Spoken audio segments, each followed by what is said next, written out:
Presiden kepada aparat penegak hukum, termasuk Jaksa Agung, Polri, dan TNI, menekankan penindakan tegas terhadap pelanggar hukum. Penegakan dilakukan secara objektif, tanpa diskriminasi terhadap pelanggaran yang terjadi. Selanjutnya, evaluasi proyek strategis nasional menjadi fokus utama dengan melibatkan berbagai kementerian. Hal ini bertujuan untuk memastikan bahwa proyek-proyek yang diprioritaskan benar-benar sesuai dengan kebutuhan pembangunan yang ada. Ada sekitar 280 proyek strategis nasional yang perlu dievaluasi, dengan harapan dapat memperkuat keberlanjutan pembangunan. Langkah ini merupakan upaya untuk melanjutkan program-program yang sebelumnya terhenti. Prioritas proyek strategis akan disesuaikan berdasarkan kebutuhan dan situasi keuangan saat ini. Hal ini penting agar proyek dapat memberikan kontribusi maksimal bagi masyarakat dan pembangunan secara keseluruhan. DPR menegaskan meskipun evaluasi dilakukan, proyek strategis nasional tetap perlu dilanjutkan. Evaluasi bertujuan untuk menilai proyek mana yang perlu disesuaikan atau bahkan ditunda untuk kepentingan yang lebih besar. Tata kelola yang baik merupakan kunci dalam evaluasi proyek strategis nasional. Proyek yang mematuhi peraturan dan memberikan manfaat signifikan bagi rakyat harus didorong untuk dilanjutkan. Pemerintah perlu menentukan proyek mana yang harus dilanjutkan atau dihentikan berdasarkan kajian mendalam. Keputusan ini vital untuk mendukung misi dan visi Presiden dalam pembangunan nasional.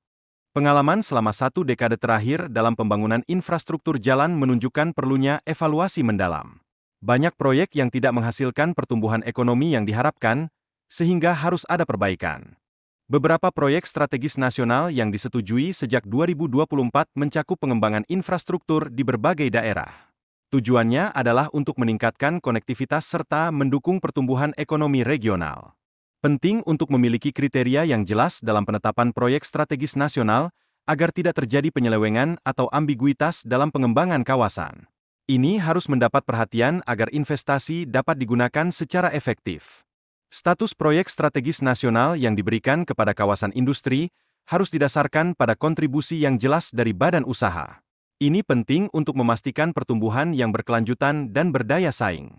Evaluasi pembangunan infrastruktur, seperti jalan tol, sangat penting untuk memastikan biaya dan imbal balik sebanding. Hal ini akan membantu dalam pengambilan keputusan investasi yang lebih tepat. Presiden Prabowo menegaskan komitmennya untuk mengevaluasi proyek-proyek yang ada guna mengoreksi kesalahan dan memastikan setiap proyek memberikan nilai tambah yang nyata bagi masyarakat. Tata kelola yang baik dalam proyek strategis harus senantiasa memperhatikan kepentingan rakyat.